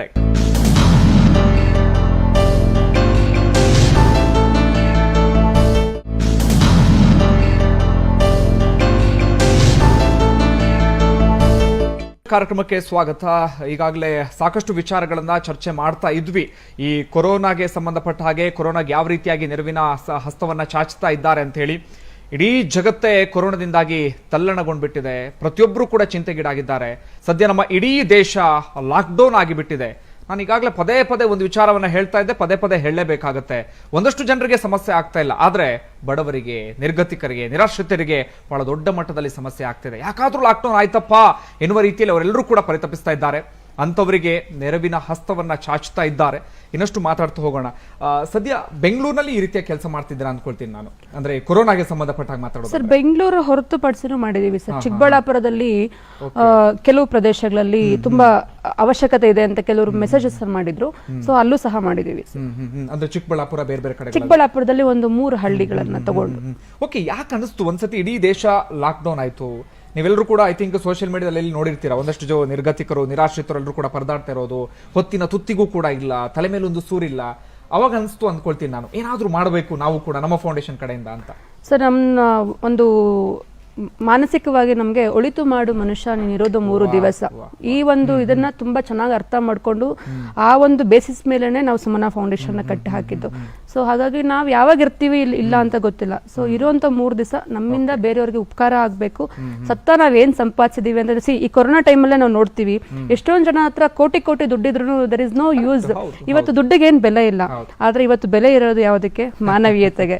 ಹಾಗಾಗಿ ಆ ಒಂದು ಕಾನ್ಸೆಪ್ಟ್ ಮೇಲೆ ಕೆಲಸ ಮಾಡ್ತಿರೋದು. ನಿಮ್ಮ ಹೆಸರು ಕೂಡ ಹಾಗೆ ಇದೆ, ಸುಂದರ ಮನಸ್ಸಿನ ನಾಗರಿಕರು ನಾವೆಲ್ಲರೂ ಕೂಡ ಅಂತ ಹೇಳಿ, ಎಲ್ಲವನ್ನೂ ಕೂಡ ಬದಲಾಯಿಸೋಣ ಅಂತ ಹೇಳಿ ನೀವೆಲ್ಲರೂ ಕೂಡ ಹೊರಟಿದ್ದೀರಾ. ಓಕೆ, ಈ ಕೊರೋನಾಗೆ ಸಂಬಂಧಪಟ್ಟ ಹಾಗೆ ನೀವೆಲ್ಲರೂ ಕೂಡ ಸಾಕಷ್ಟು ರೀತಿಯಲ್ಲಿ ಕೆಲಸವನ್ನ ಮಾಡ್ತಾ ಇದ್ದೀರಾ. ಅದ್ರ ಬಗ್ಗೆ ಇನ್ನಷ್ಟು ಮಾತಾಡ್ತಾ ಹೋಗೋಣ. ಅದಕ್ಕೂ ಮುಂಚೆ ನಿಮ್ಮ ಫೌಂಡೇಶನ್ ಸಂಬಂಧಪಟ್ಟ ಹಾಗೆ ಬರ್ತೀನಿ ನಾನು. ಯಾವಾಗ ಶುರುವಾಯಿತು ಫೌಂಡೇಶನ್ ಪ್ರಮುಖ ಉದ್ದೇಶ ಏನಾಗಿತ್ತು, ಹೇಗೆ ಅಂತ? 7 years ಬ್ಯಾಕ್ ನಾವು ಸ್ಟಾರ್ಟ್ ಮಾಡಿದ್ದು ಸುಮನ ಫೌಂಡೇಶನ್. ಪ್ರಮುಖ ಉದ್ದೇಶ ಇಷ್ಟೇ ಸರ್, ನಮ್ಮಲ್ಲಿ ಏನಿದೆ ಹಂಚು ತಿನ್ನುವ ಅನ್ನುವಂತಹ ಒಂದು ಕಾನ್ಸೆಪ್ಟ್. ನಮ್ಮಲ್ಲಿ ₹1 ಇದ್ರೆ ಅಟ್ಲೀಸ್ಟ್ ಒಂದು 50 ಪೈಸೆ ಆದ್ರೂ ಇನ್ನೊಬ್ರಿಗೆ ಕೊಡಬೇಕು. 50 ಪೈಸೆ ಆಗಿಲ್ಲ ಅಂದ್ರೂ ಅಲ್ಪ ಆದ್ರೂ ಕೊಡಬೇಕು ಅನ್ನುವಂತಹ ಒಂದು ಇದ್ರ ಮೇಲೆ ಸ್ಟಾರ್ಟ್ ಮಾಡಿದ್ದು. ಆ ಬೇಸಿಸ್ ಮೇಲೆ ಹಂತವಾಗಿ ನಾವು ಕೆಲಸಗಳನ್ನ ಮಾಡ್ಕೊಂಡ್ ಬರ್ತಿದ್ವಿ. ನಾವು ವಾಲ್ ಆಫ್ ಹ್ಯುಮ್ಯಾನಿಟಿ ಮಾಡಿದ್ವಿ. ವಾಲ್ ಆಫ್ ಹ್ಯುಮ್ಯಾನಿಟಿಯಲ್ಲಿ ಸ್ಟಾರ್ಟಿಂಗ್ ಅಲ್ಲಿ ಇದನ್ನ ಯಾರು ತಗೊಂತಾರೆ, ಯಾಕಂದ್ರೆ ಬ್ಯಾಂಗ್ಳೂರ್ ಅನ್ನುವಂತಹ ಪ್ರದೇಶಗಳಲ್ಲಿ ಎಲ್ಲರೂ ಸಹ ರಿಚ್ ಇರ್ತಾರೆ, ಅವ್ರಿಗೆ ಅದ್ರ ಅವಶ್ಯಕತೆ ಇಲ್ಲ ಅಂತ ಎಲ್ಲರ ಒಂದು ಒಪಿನಿಯನ್ ಆಗಿತ್ತು. ಬಟ್ ನಾವು ಸ್ಟಾರ್ಟ್ ಮಾಡಿದಾಗ ನಾವು 2 ಕಡೆ ಫಸ್ಟ್ ಮಾಡಿ, ಸಂಜಯ್ ನಗರ ವಾರ್ಡ್ ನಂಬರ್ 19 ಮತ್ತೆ ರಾಧಾಕೃಷ್ಣ ವಾರ್ಡ್ ನಂಬರ್ 18 ಅಲ್ಲಿ ಮಾಡಿದ್ವಿ. ಮಾಡಿದಾಗ ಸ್ಟಾರ್ಟಿಂಗ್ ಅಲ್ಲಿ 1 ಡೇನು ನಮ್ಗೆ ಆ ರೀತಿ ನೆಗೆಟಿವ್ ಇದೇ ಬರ್ಲಿಲ್ಲ, ಯಾಕಂದ್ರೆ ಜನಗಳ ಒಂದು ರೆಸ್ಪಾನ್ಸ್ ಆಗಿತ್ತು. ನಮ್ಮಲ್ಲಿ ವಿಶೇಷ ಏನಂದ್ರೆ ಲ್ಯಾಪ್ಟಾಪ್, ಫ್ರಿಡ್ಜ್, ವಾಷಿಂಗ್ ಮಿಷಿನ್ ಈ ರೀತಿ ಕಾಸ್ಟ್ಲಿ ಐಟಮ್ಸ್ ನ ತಗೊಂಡ್ಬಂದಿರ್ತಾರೆ. ಮತ್ತೆ ಅದನ್ನ ಅನೇಕ ವಿದ್ಯಾರ್ಥಿಗಳು ನಂಗೆ ಲ್ಯಾಪ್ಟಾಪ್ ಇಟ್ಟಾಗ ಒಬ್ರು ಬಂದು ಹೇಳಿದ್ರು, ಇದನ್ನ ನೀವೇ ತಗೊಂಡೋಗಿ ಯಾರಿಗಾರು ಕೊಡಿ ಅಂತ. ಅದನ್ನ ಮತ್ತೆ ಸ್ವಾರ್ಥ ಆಗುತ್ತೆ, ನನಗೆ ಯಾರು ಬೇಕೋ ಅವ್ರಿಗೆ ನಾನು ಕೊಟ್ಟಂಗಾಗುತ್ತೆ. ಸೊ ನಾವು ಹೇಳಿದ್ರೆ ಅಲ್ಲಿ ಇಡೀ ಸರ್ ಯಾರಿಗೆ ಅದು ತಗೊಬೇಕು ಅನ್ನೋ ಋಣ ಇರುತ್ತೆ, ಅದು ತಗೊಂತಾರೆ ಅಂತ. ಸೊ ಎಷ್ಟೊಂದು ಜನಕ್ಕೆ ಮಕ್ಕಳಿಗೆ ಬುಕ್ಸ್ ಇರ್ಬೋದು, ಬಟ್ಟೆ ಇರ್ಬೋದು, ಎವ್ರಿ ಡೇ ನಾವು ಫುಲ್ಲು ಅದು ತಗೊಂಡು ಹೋಗಿರ್ತಾರೆ. ಮತ್ತೆ ತುಂಬಾ ಯೂಸ್ ಮಾಡಕ್ ಆಗದೆ ಇರೋಂಥ ಕೆಲವು ಐಟಮ್ಸ್ ಇರುತ್ತೆ, ಅದನ್ನ ನಾವೇನ್ ಮಾಡ್ತೀವಿ, ಸಪೋಸ್ ಅರ್ಧೋಗಿರೋಂಥ ಕೆಲವು ಬಟ್ಟೆಗಳು ಒಂದು 5% ಅಂತೂ ಇದ್ದಿರುತ್ತೆ. ಆ ಬಟ್ಟೆಗಳನ್ನ ನಾವು ತಗೊಂಡು ಹೋಗಿ ಮತ್ತೆ ಅದನ್ನ ಬ್ಲಾಂಕೆಟ್ಸ್ ಮಾಡಿಸಿ ಅದನ್ನ ಸ್ಲಮ್ಸ್ ಮತ್ತೆ ಯಾರ್ಯಾರು ಬೇಕೋ ಅಂತ ಕೊಡುವಂಥದ್ದು. ಸೊ ವಿ ಅಪಾಯಿಂಟೆಡ್ 3 ಜನನ ಎಂಪ್ಲಾಯೀಸ್ನ ಅದಕ್ಕೆ ನೇಮಕ ಮಾಡೋದು ಸಂಸ್ಥೆಯಿಂದ, ಯಾಕಂದ್ರೆ ಡೈಲಿ ಕ್ಲೀನ್ ಮಾಡುವಂಥದ್ದು, ಜೋಡಿಸುವಂಥದ್ದು. ಸೊ ಅಲ್ಲ ಲೋಕಲ್ ಜನ ಅಂತೂ ತುಂಬಾ ಹ್ಯಾಪಿ ಇದ್ದಾರೆ. ಅಂಡ್ ನಮಗೂ ಸಹ ಒಂದ್ ರೀತಿ ಸಾರ್ಥಕ ಭಾವನೆ ಅಂತೂ ಅದರಿಂದ ಮೂಡಿದೆ ಸರ್. ಆರಂಭದಲ್ಲಿ ಒಳ್ಳೆ ರೆಸ್ಪಾನ್ಸ್ ಬಂತು ಅನ್ಕೊಳ್ತೀನಿ ಸರ್. ಇಲ್ಲಿವರೆಗೂ ಆರಂಭದ ದಿನದಿಂದ ಇಲ್ಲಿವರೆಗೂ ಸಹ ನಾನು ಬಲವಾಗಿ ನಂಬುವಂಥದ್ದು, ಒಳ್ಳೆ ಮನಸ್ಸಿಂದ ಏನೇ ಮಾಡಿದ್ರು ಸಹ ಅದು ಸಕ್ಸಸ್ ಆಗುತ್ತೆ ಅನ್ನೋದಕ್ಕೆ ಈ ಮಾಡ್ಕೊಂಡ್ ಬಂದಿರೋಂಥ ಎಲ್ಲ ಕೆಲಸಗಳು ಸಹ ನಿದರ್ಶನ ಅಂತ ಹೇಳ್ಬೋದು. ಸಾಧಾರಣವಾಗಿ ಈ ಫೌಂಡೇಶನ್ ಎಲ್ಲ ಕಟ್ಟಿ ಬೆಳೆಸೋದು ಅಷ್ಟು ಸುಲಭ ಅಲ್ವೇ ಅಲ್ಲ. ಒಂದಷ್ಟು ಸಮಾಜ ಸೇವೆ ಕೆಲಸಗಳನ್ನ ಮಾಡ್ತಾ ಇದೀವಿ ಅಂದ್ರೆ ಅದ್ರಲ್ಲಿ ಸಾಕಷ್ಟು ಸವಾಲುಗಳು ಕೂಡ ಎದುರಾಗುತ್ತೆ. ಚಾಲೆಂಜ್ ಗಳನ್ನ ನೀವು ಕೂಡ ಫೇಸ್ ಮಾಡಿದ್ರಿ ಅಂದ್ಕೊಳ್ತೀರಾ? ಖಂಡಿತ ಸರ್, ಫೇಸ್ ಮಾಡಿದ್ದು ಉಂಟು, ಈಗಲೂ ಫೇಸ್ ಮಾಡ್ತಿದ್ದೀವಿ. ಯಾಕೆಂದ್ರೆ ಅವಮಾನ, ಅಪಮಾನ, ನಿಂದನೆಗಳು, ಕಟ್ಟಿಟ್ಟ ಬುತ್ತಿ. ಅದರಲ್ಲೂ ಹೆಣ್ಮಕ್ಳು ಇವತ್ತು ಒಂದು ಸಮಾಜಮುಖಿ ಕೆಲಸದಲ್ಲಿ, ಅದರಲ್ಲೂ ಸ್ವಲ್ಪ ಯುವಕರು ಯಾರಾದ್ರೂ ಬಂದು ಕೆಲಸ ಮಾಡ್ತಾರೆ ಅಂದ್ರೆ ಫಸ್ಟ್ ಬರುವಂತದ್ದು ನಿಂದನೆಗಳು. ಸೊ ಆ ರೀತಿಯ ನಿಂದನೆಗಳು ಮತ್ತೆ ತೊಂದರೆಗಳು ಇದೆ, ಮುಂದಕ್ಕೂ ಇರುತ್ತೆ. ಬಟ್ ಲೈಫ್ ಅಲ್ಲಿ ಆ ಚಾಲೆಂಜ್ ಅಂತ ತಗೊಬೇಕು. ಚಾಲೆಂಜ್ ಆಗಿ ತಗೊಂಡು ಯಾವ್ದನ್ನು ಲೆಕ್ಕಿಸದೆ ಕೆಲಸ ಮಾಡ್ಕೊಂಡು ಹೋಗ್ತಿರ್ಬೇಕು ಅನ್ನೋದಷ್ಟೇ ಉದ್ದೇಶ ಸರ್. ಬೇರೆ ಬೇರೆ ಕಡೆಗಳಿಂದ ಏನಾದ್ರು ಸಹಾಯ ಹಸ್ತ ಸಿಗ್ತಾ ಇದೆಯಾ ನಿಮ್ಗೆ ಏನಾದ್ರು ನಿಮ್ಮ ಫೌಂಡೇಶನ್ಗೆ? ಸರ್ ಸದ್ಯಕ್ಕೆ ನಾವು ಮುಂಚೆ ಎಲ್ಲ ಯಾರನ್ನೂ ಕೇಳಿರ್ಲಿಲ್ಲ, ಯಾಕೆಂದ್ರೆ ನಮ್ಮ ಗ್ರೂಪ್ ಅಲ್ಲೇ ಎಲ್ಲರೂ ಸಹ ಚೆನ್ನಾಗಿ ಆರ್ಥಿಕವಾಗಿ ಚೆನ್ನಾಗಿರುವಂತಾರೆ ಒಂದು ಗ್ರೂಪ್ ಇದೆ. ಸೊ ಹಾಗಾಗಿ ನಾವುಗಳೇ ಹಾಕೊಂಡು ಮಾಡ್ತಿದ್ವಿ. ಈ ಕೊರೋನಾ ಟೈಮಲ್ಲಿ ಯಾಕಂದ್ರೆ ತುಂಬಾ ಜನ ಎಕ್ಸ್ಪೆಕ್ಟೇಷನ್ ಇದೆ. ಹಾಗೆ ನಮ್ಮ ಕ್ಲೋಸ್ ಸರ್ಕಲ್, ನಮ್ಮ ಕ್ಲೋಸ್ ಫ್ರೆಂಡ್ಸ್, ನನ್ನ ಕಾಲೇಜ್ ಫ್ರೆಂಡ್ಸ್ ಇರ್ತಾರೆ, ನನ್ನ ಕೊಲೀಗ್ಸ್ ಇರ್ತಾರೆ. ಸೊ ಅಂಥವ್ರಿಗೆ ಮತ್ತೆ ನಮ್ದು ಸ್ಕೂಲ್ಸ್ ಇದೆ, 4 ಇನ್ಸ್ಟಿಟ್ಯೂಷನ್ಸ್ ಇದೆ. ಸೊ ನಮ್ಮ ಇನ್ಸ್ಟಿಟ್ಯೂಷನ್ಸ್ ಅಲ್ಲಿ ಎಲ್ಲರಿಗೂ ಸಹ ಟೀಚರ್ಸ್ಗೆ ನಿಮ್ಮ ಸ್ಯಾಲ್ರಿ ಏನಿದೆ, 1 ತಿಂಗಳ ಸಂಬಳ ಇಲ್ಲದೆ ನಾವು ಜೀವನ ಮಾಡ್ಬೋದು. ಸೊ ನಿಮ್ಮ ಸಂಬಳನೆಲ್ಲನೂ ಸಹ ಈ ಸಮಾಜಮುಖಿ ಕೆಲಸಕ್ಕೆ ಕೊಡಿ ಅಂತ ಹೇಳಿದ್ವಿ. ಅದರಲ್ಲಿ ನನಗೆ ಮನೋಜ್ ಅಂತ ನಮ್ಮಲ್ಲಿ ಒಬ್ರು ಇದ್ದಾರೆ. ಸೊ ಅವರು ಒಂದು ಟ್ಯುಟೋರಿಯಲ್ಸ್ ಎಲ್ಲ ನಡೆಸ್ತಾರೆ. ಪಾಪ ಆ ಮನುಷ್ಯರು ಪಾಪ ಅವರ 1 ತಿಂಗಳು ಕಂಪ್ಲೀಟ್ ಇದನ್ನ ನಮಗೆ ಸಪೋರ್ಟ್ ಮಾಡ್ರು. ಅದೇ ತರ ನಮ್ಮ ಹಿತೈಷಿಗಳು ಕೆಲವರು ನಮಗೆ ತುಂಬಾ ಕ್ಲೋಸ್ ಆಗಿರುವಂತರು ಎಲ್ಲರೂ ಸಹ ಮುಂದೆ ಬಂದು ಇದಕ್ಕೆ ಸಹಾಯ ಮಾಡ್ತಿದ್ದಾರೆ. ಅಂದ್ರೆ ನೀವೆಲ್ಲರೂ ಕೂಡ ಫೌಂಡೇಶನ್ ಇರೋರು ಬೇರೆ ಬೇರೆ ಕೆಲಸದಲ್ಲಿ ತೊಡಗಿಸಿಕೊಂಡು ಇದರಲ್ಲೂ ಕೂಡ ಭಾಗಿಯಾಗಿದ್ದೀರಿ. ಹೌದು ಸರ್, ಸಮಾಜ ಸೇವೆಯಲ್ಲಿ ನಿಮ್ಮ ಹೌದು. ಕೆಲವರು ನಾನು ಹೇಳಿದೆ ಕ್ರೈಸ್ಟ್ ಕಾಲೇಜ್ ಅಲ್ಲಿ ಒಬ್ರು ಪ್ರೊಫೆಸರ್ ಇದ್ದಾರೆ, ಇನ್ನೊಬ್ರು CA ಅರ್ಜುನ್ ಅನ್ನೋರು CA, ಮತ್ತೆ ಬೈರೇಗೌಡ ಅನ್ನೋರು BL ಅಲ್ಲಿ ಎಂಪ್ಲಾಯಿ, ಜೊತೆಗೆ ವಿದ್ಯಾ ಅನ್ನೋರು ಆರ್ಟಿಸ್ಟ್, ಮತ್ತೆ ಅಂಬಿಕಾ ಅಂತಿದ್ದಾರೆ, ಕೆಲವರು ಹೌಸ್ ವೈಫ್ಸ್ ಇದ್ದಾರೆ, ಮತ್ತೆ Sindhu she has done MBA. ಆಮೇಲೆ ನಾಗರಾಜ್ ಸರ್ ಅಂತ ಅವ್ರು ತುಂಬಾ ಹಿರಿಯರು, ಅವರು ರಿಟೈರ್ಡ್ ಗವರ್ಮೆಂಟ್ ಅಫಿಷಿಯಲ್. ಅದಾದ್ಮೇಲೆ ಪ್ರಕಾಶ್ ಅಂತ ಇದ್ದಾರೆ, ಅವರು ಪೊಲೀಸ್ ಇನ್ಸ್ಪೆಕ್ಟರ್. ಜೊತೆಗೆ ನನ್ನ ಕುಟುಂಬ ವರ್ಗದವರು, ಎಸ್ಪೆಷಲಿ ನನ್ನ ಹಸ್ಬೆಂಡ್ ಮಂಜುನಾಥ್ ಅವರು, ಮತ್ತೆ ಅತ್ತೆ ಮಾವ ರಾಧಮ್ಮ ಕೃಷ್ಣಪ್ಪ ಅವರು, ಪ್ರತಿಯೊಬ್ರು. ಯಾಕಂದ್ರೆ ಕುಟುಂಬದ ಒಂದು ಸಾಥ್ ಇದ್ರೆ ಮಾತ್ರ ಎಲ್ಲ ಕೆಲಸ ಮಾಡೋದಕ್ಕೆ ಸಾಧ್ಯ ಆಗುತ್ತೆ. So every one is supporting like anything sir. ಸಾಧಾರಣವಾಗಿ ಯಾವಾಗಲೂ ಒಂದು ಮಾತನ್ನ ಹೇಳ್ತಾ ಇರ್ತೀವಿ, ಯಾವುದೇ ಕೆಲಸ ಮಾಡ್ಲಿ ಒಂದು ಆತ್ಮತೃಪ್ತಿ ಅನ್ನೋದು ಆಗ್ಬೇಕು ಅಂತ ಹೇಳಿ, ಅವಾಗ ಮಾತ್ರ ಜೀವನದ ಸಾರ್ಥಕತೆ ಅಂತ ಹೇಳಿ. ನಿಮಗೆ ಈ ಸಮಾಜ ಸೇವೆಯಲ್ಲಿ ಅಥವಾ ಒಂದೊಂದರ ಕಣ್ಣೀರನ್ನ ಒರೆಸೋದ್ರಲ್ಲಿ ಒಂದು ಆತ್ಮ ತೃಪ್ತಿ ಸಿಗ್ತಾ ಇದೆ ಅನ್ಕೋತೀನಿ ನಾನು. ಖಂಡಿತ ಸರ್. ಯಾಕೆ ಅಂದ್ರೆ ನಾನು ಆಗ್ಲೇ ಹೇಳಿದೆ, ನನ್ನ ಒಂದು ವೇ ಆಫ್ ಇದೆ ಬೇರೆ, ಜೊತೆಗೆ ನಮ್ಮ ಟೀಮ್ ಒಂದು ಕೆಲಸ ಮಾಡ್ಬೇಕಾದ್ರೆ ಒಂದು ಫೌಂಡೇಶನ್ ಅಲ್ಲಿರೋ ಎಲ್ಲರ ಒಂದು ಮನಸ್ಸು ಒಂದೇ ತರ ಇರಬೇಕು. So I think we are very blessed ಅಂತ ಹೇಳ್ಬೋದು. ಯಾಕೆಂದ್ರೆ ಪ್ರತಿಯೊಬ್ರು ತಂಡದಲ್ಲಿ ಯಾರ್ಯಾರು ಇದ್ದಾರೆ ಎಲ್ಲರ ಒಂದು ಮನಸ್ಥಿತಿನೂ ಸೇಮ್ ಇದೆ. ಎಲ್ಲರೂ ಸಹ ನಾವೇನಾದ್ರೂ ಒಂದು ಸಮಾಜಕ್ಕೆ ಕೊಡಬೇಕು ಅನ್ನುವಂತ ಉದ್ದೇಶ ಇಟ್ಕೊಂಡಿರೋರು. ಹಾಗಾಗಿ ಇದು ಚೆನ್ನಾಗಿ ರನ್ ಆಗ್ತಿದೆ. ಸೊ ನಾವು ಥರ್ಡ್ ಹಂತದಲ್ಲಿ ನಾವು ಮೀಲ್ ಆಫ್ ಹ್ಯುಮ್ಯಾನಿಟಿ ಅಂತ ಸ್ಟಾರ್ಟ್ ಮಾಡಿದ್ವಿ ಸರ್. ಆ ಮೀಲ್ ಆಫ್ ಹ್ಯುಮ್ಯಾನಿಟಿ ಹೇಗಿತ್ತು ಅಂದ್ರೆ ಹಸಿದವನಿಗೆ ಗೊತ್ತು ಅನ್ನದ ಬೆಲೆ ಅಂತ ನಾವು ಸ್ಟಾರ್ಟ್ ಮಾಡಿದ್ವಿ. ಇದಕ್ಕೆ ಒಂದು ಹಿನ್ನೆಲೆ ಇದೆ, ನಿಜವಾಗ್ಲೂ ನಾನು ಅದನ್ನ ಹೇಳ್ಬೇಕು. ಯಾಕೆಂದ್ರೆ ನಾವು ಯೂಶಲಿ ನಾವು ಒಂದು ಹೊರಗಡೆ ಊಟಕ್ಕೆಲ್ಲ ಹೋದಾಗ ಪರ್ ಹೆಡ್ 2,000 ರೂಪಾಯಿ ಅಂತ ಚಾರ್ಜ್ ಯೂಶಲಿ ಅಷ್ಟಾಗ್ತಿತ್ತು. ನಮ್ಮಲ್ಲಿ ಒಂದು 30-35 ಜನ ನಾವು ನಮ್ಮ ಕಮಿಟಿ ಒಂದು ವಾರಕ್ಕೆ ಒಂದ್ಸಲ ಆಚೆ ಹೋದ್ರೆ ಅಷ್ಟು ದುಡ್ಡು ಖರ್ಚಾಗ್ತಿತ್ತು. ಸೊ ನಾವು ಅನ್ಕೊಂಡ್ವಿ ನಾವು ತಿನ್ನೋದಿಷ್ಟು ಅನ್ನ ಅಷ್ಟು ತಿಂದ್ರೆ ನಮ್ಗೆ ಸಾಕಪ್ಪ ಊಟ ಅನ್ಸುತ್ತೆ, ಹೊಟ್ಟೆ ತುಂಬಿತು ಅನ್ಸುತ್ತೆ. ಸೊ ನಮ್ಗೆ ಇಂಥ ಜೀವನ ಬೇಡ. ಮತ್ತೆ ನಾವು ಲೋಕಲ್ ಸರ್ವೆ ಮಾಡಿದಾಗ ಎಸ್ಪೆಷಲಿ ಭೂಪ್ಸಂದ್ರದಲ್ಲಿ ಒಂದು NTA ಅಂತ ಒಂದು ಬಸ್ ಸ್ಟಾಪ್ ಇದೆ ಸರ್. ಅಲ್ಲೆಲ್ಲ ಗಾಡಿಗಳಲ್ಲಿ ಊಟ ಇಟ್ಕೊಂಡು ಮಾರ್ತಾರೆ. ಒಂದು ಊಟಕ್ಕೆ 30 ರೂಪಾಯಿ ಚಾರ್ಜ್ ಮಾಡ್ತಾರೆ. ಸೊ ಒಮ್ಮೆ ನಮ್ಗೆ ಅದು ಕಾಕತಾಳೀಯನೋ ಅಥವಾ ಅದರಿಂದನೇ ನಾವು ಪ್ರೇರಣೆ ಆಯ್ತು ನನಗೆ ಗೊತ್ತಿಲ್ಲ. ಒಂದ್ಸಲ ನಾವು ಆ ಕಡೆ ಪಾಸ್ ಆಗ್ಬೇಕಾದ್ರೆ 30 ರೂಪಾಯಿ ಊಟ ಇರ್ಲಿಲ್ಲ ಅಂತ ಹೇಳಿ, 30 ರೂಪಾಯಿ ದುಡ್ಡಿಲ್ಲ ಅಂತ ಹೇಳಿ ಕಡಿಮೆ ಇತ್ತು ಅಂತ ಊಟ ಕೊಡ್ಲಿಲ್ಲ. ಸೊ ವಿ ಥಾಟ್ ನಾವು ಡೈಲಿ ನಾವು ನಮ್ಮಿಂದ ಒಂದು 300 ಜನಕ್ಕೆ ಊಟ ಕೊಡಬೇಕು ಅಂತ ಹೇಳಿ ಸೊ ನಾವು ಸ್ಟಾರ್ಟ್ ಮಾಡಿದ್ದು. So every day without except Sunday ಪ್ರತಿದಿನ ನಾವು ಊಟ ಕೊಡ್ತೀವಿ ಸರ್. ಓಕೆ, ಇಂಥ ಎಲ್ಲಾ ಕೆಲಸಗಳಿಗೂ ಸಾಧಾರಣವಾಗಿ ಗೌರವ ಅನ್ನೋದು ನಮ್ಮನ್ನು ಹುಡ್ಕೊಂಡು ಬಂದೇ ಬರುತ್ತೆ, ಒಂದಷ್ಟು ಪ್ರಶಸ್ತಿಗಳು ಅನ್ನೋದು ನಮ್ಮನ್ನು ಹುಡ್ಕೊಂಡು ಬಂದೇ ಬರುತ್ತೆ. ಬಟ್ ನಿಮಗೂ ಕೂಡ ನಾನು ಕೇಳ್ಪಟ್ಟಿದ್ದೆ ಸಾಕಷ್ಟು ಕಡೆಗಳಿಂದ ಗೌರವ ಪ್ರಶಸ್ತಿಗಳೆಲ್ಲವೂ ಕೂಡ ಬಂದಿವೆ ಅಂತ ಹೇಳಿ. ಹಾ ಸರ್, ನಾನು ಆಗ್ಲೇ ಹೇಳ್ದೆ, ಕೆಲಸ ಮಾಡ್ತೀವಿ ಪ್ರಶಸ್ತಿಗೋಸ್ಕರ ಕೆಲಸ ಮಾಡಬಾರ್ದು, ನಾವು ಕೆಲಸ ಮಾಡ್ಕೊಂಡು ಹೋಗ್ತಾ ಇರ್ಬೇಕು. ಅದಾದ್ಮೇಲೆ ಕೆಲಸ ಮಾಡ್ತಿದ್ದಾಗ ಯಾರೊಬ್ರು ಗುರುತಿಸ್ತಾರೆ, ಓ ಒಳ್ಳೆ ಕೆಲಸ ಮಾಡ್ತಾ ಇದಾರೆ, ಅವ್ರಿಗೆ ನಾವೇನಾದ್ರೂ ಒಂದಷ್ಟು ಪ್ರೇರಣೆ ತುಂಬುವಂತ ಕೆಲಸವನ್ನ ಮಾಡ್ಬೇಕಾಗಿ ಇನ್ನಷ್ಟು ಸ್ಫೂರ್ತಿ ಬರುತ್ತೆ ಅವರಲ್ಲಿ ಅಂತ ಹೇಳಿ. ಆ ರೀತಿಯಾಗಿ ಒಂದಷ್ಟು ಪ್ರಶಸ್ತಿ ಗೌರವ ಅವೆಲ್ಲವೂ ಕೂಡ ನಮ್ಮ ಹುಡ್ಕೊಂಡು ಬರೋದು ಸಹಜ. ಖಂಡಿತ ಸರ್. ಪ್ರಶಸ್ತಿ ಬಂದಾಗ ಜವಾಬ್ದಾರಿ ಜಾಸ್ತಿ ಆಗುತ್ತೆ. ಓ ಇವತ್ತು ಇಷ್ಟು ಕೆಲಸ ಮಾಡಿದೀನಿ, ನಾನು ಇನ್ನೂ ಜಾಸ್ತಿ ಮಾಡ್ಬೇಕು, ಇನ್ನೂ ಚೆನ್ನಾಗಿ ಮಾಡ್ಬೇಕು ಅನ್ನುವಂಥದ್ದು. ನನಗೆ ಕೆಂಪೇಗೌಡ, ನಾಡಪ್ರಭು ಕೆಂಪೇಗೌಡ ಅವಾರ್ಡ್ ಇರ್ಬೋದು, 2 ಗೌರವ ಡಾಕ್ಟರೇಟ್ ಇರ್ಬೋದು. ಅದಾದ್ಮೇಲೆ ಕಲ್ಕತ್ತಾ ಯೂನಿವರ್ಸಿಟಿಯಿಂದ ನನಗೆ ನ್ಯಾಷನಲ್ ಅವಾರ್ಡ್ ಇರ್ಬೋದು. ಅದಾದ್ಮೇಲೆ ಆದರ್ಶ ಮಹಿಳೆ, ಮತ್ತೆ ಕನ್ನಡದ ಹೆಮ್ಮೆ ಅಂತ ಹೇಳಿ, ಮತ್ತೆ ಈ ರೀತಿ ಹೆಮ್ಮೆಯ ಕನ್ನಡಿಗ ಅಂತ ಹೇಳಿ 10 ಹಲವಾರು ಪ್ರಶಸ್ತಿಗಳು. ಮತ್ತೆ ಈ ವರ್ಷದ ಮೀಡಿಯಾ ಅವಾರ್ಡ್ ಸಹ ಬಂತು. ಅಂಡ್ ಎಕನಾಮಿಕ್ಸ್ ಟೈಮ್ಸ್ ನ ಪವರ್ ಯೂತ್ ಐಕಾನ್ ಅನ್ನುವಂತಹ 2020 ಅಂಡ್ ಟೈಮ್ಸ್ ಅವಾರ್ಡ್ ಸಹ ಬಂತು. ಈ ರೀತಿ ಸಂಘ ಸಂಸ್ಥೆಗಳಿಂದ 10 ಹಲವಾರು. ನನಗೆ ಈ ಪಟ್ಟಿಯನ್ನ ಗಮನಿಸಿದ್ರೆ ನನಗೆ ಅನಿಸ್ತಾ ಇದೆ 10 ಪಟ್ಟು ಜವಾಬ್ದಾರಿ ನಿಮ್ದು ಜಾಸ್ತಿ ಆಗಿದೆ ಅಂತ. ಸರ್ ಹೌದು, ಖಂಡಿತ. ಯಾಕೆಂದ್ರೆ ನಿರೀಕ್ಷೆ ಜಾಸ್ತಿ ಆದಂಗೆ ನಮ್ಮಲ್ಲಿ ಆ ಒಂದು ಎನರ್ಜಿನೂ ಜಾಸ್ತಿ ಆಗುತ್ತೆ. ನಾವು ಯಾಕಂದ್ರೆ ಯಾವತ್ತೂ ಸಹ 5 ಮಾರ್ಕ್ಸ್ ತಗೊಂಡಾಗ 10ಕ್ಕೆ 5 ತಗೊಂಡಾಗ ಪರವಾಗಿಲ್ಲ ಅಂತ ಹೇಳ್ತಾರೆ, 8 ತಗೊಂಡಾಗ ಗುಡ್ ಅಂತಾರೆ. ನೆಕ್ಸ್ಟ್ 8 ತಗೊಂಡಿದೀನಿ 10 ತಗೋಬೇಕು ಅನ್ನುವಂತ ಒಂದು ಹುಮ್ಮಸ್ಸು ನಮ್ಮಲ್ಲಿ ಜಾಸ್ತಿ ಆಗುತ್ತೆ. ಹೊಗಳಿಕೆ, ಗೌರವ ಇದೆಲ್ಲವೂ ಕೂಡ ಬರ್ತಾ ಇದ್ದ ಹಾಗೆ ನಮ್ಮ ಹೆಗಲ ಮೇಲೆ ಜವಾಬ್ದಾರಿ ಇನ್ನಷ್ಟು ಜಾಸ್ತಿ ಆಗುತ್ತೆ. ನಮಗೂ ಅನ್ಸುತ್ತೆ ಇನ್ನಷ್ಟು ಒಳ್ಳೆ ಕೆಲಸಗಳನ್ನು ಮಾಡಬೇಕು ಅಂತ ಹೇಳಿ.